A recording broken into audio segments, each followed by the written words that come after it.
ಹೇಳ್ತಾ ಇಲ್ಲ ಸರ್ ಅವರು.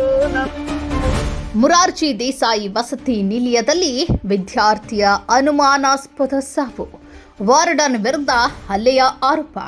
ಬೆಳಗಾವಿ ಜಿಲ್ಲೆ ರಾಯಭಾಗ ತಾಲೂಕಿನ ಸುಟ್ಟಟ್ಟಿ ಮುರಾರ್ಜಿ ದೇಸಾಯಿ ವಸತಿ ನಿಲಯದಲ್ಲಿ 9ನೇ ತರಗತಿಯ ವಿದ್ಯಾರ್ಥಿ ಗೌತಮ್ ಭಜಂತ್ರಿ 15 ವರ್ಷ ಅನುಮಾನಾಸ್ಪದವಾಗಿ ಸಾವನ್ನಪ್ಪಿದ್ದಾನೆ.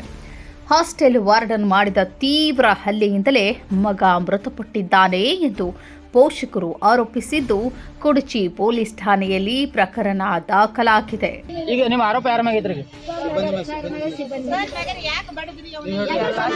ಮುರಾರ್ಜಿ ದೇಸಾಯಿ ವಸತಿ ನಿಲಯದಲ್ಲಿ 9ನೇ ತರಗತಿಯ ವಿದ್ಯಾರ್ಥಿಯೊಬ್ಬ ಅನುಮಾನಾಸ್ಪದ ರೀತಿಯಲ್ಲಿ ಶವವಾಗಿ ಪತ್ತೆಯಾಗಿರುವ ಘಟನೆ ಬೆಳಗಾವಿ ಜಿಲ್ಲೆ ರಾಯಭಾಗ ತಾಲೂಕಿನ ಸುಟ್ಟಟ್ಟಿ ಗ್ರಾಮದಲ್ಲಿ ನಡೆದಿದೆ.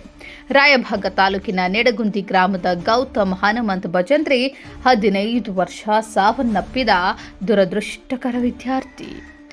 ಕಳೆದ ಗುರುವಾರವಷ್ಟೇ ತನ್ನ ಅಕ್ಕನ ಮದುವೆಯಲ್ಲಿ ಪಾಲ್ಗೊಂಡು ವಸತಿ ನಿಲಯಕ್ಕೆ ಹಿಂತಿರುಗಿದ್ದ ಗೌತಮ್ ಸಂಜೆ 7 ಗಂಟೆ ಸುಮಾರಿಗೆ ಮೃತಪಟ್ಟಿದ್ದಾನೆ. ಹಾಸ್ಟೆಲ್ ವಾರ್ಡನ್ ಮಾಡಿದ ತೀವ್ರ ಹಲ್ಲೆಯಿಂದಾಗಿಯೇ ತಮ್ಮ ಮಗ ಮೃತಪಟ್ಟಿದ್ದಾನೆ ಎಂದು ಕುಟುಂಬಸ್ಥರು ಗಂಭೀರ ಆರೋಪ ಮಾಡಿದ್ದಾರೆ. ಮೃತ ಗೌತಮನ ಬೆನ್ನು ಹಾಗೂ ಹಿಂಭಾಗದ ಮೇಲೆ ತೀವ್ರ ಸ್ವರೂಪದ ಬಾಸುಂಡೆ ಗಾಯಗಳು ಪತ್ತೆಯಾಗಿರುವುದು ಅನುಮಾನಕ್ಕೆ ಎಡೆಮಾಡಿಕೊಟ್ಟಿದೆ. ಪಾಲಕರ ಆಕ್ರಂದನ, ಪೊಲೀಸ್ ತನಿಖೆ.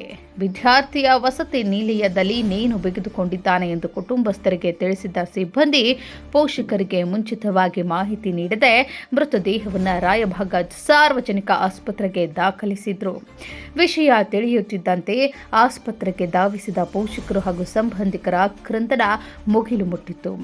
ಘಟನೆ ಕುರಿತು ಕುಡಚಿ ಪೊಲೀಸ್ ಠಾಣೆ ವ್ಯಾಪ್ತಿಯಲ್ಲಿ ಪ್ರಕರಣ ದಾಖಲಾಗಿದ್ದು, ಪೊಲೀಸರು ತನಿಖೆ ಕೈಗೊಂಡಿದ್ದಾರೆ.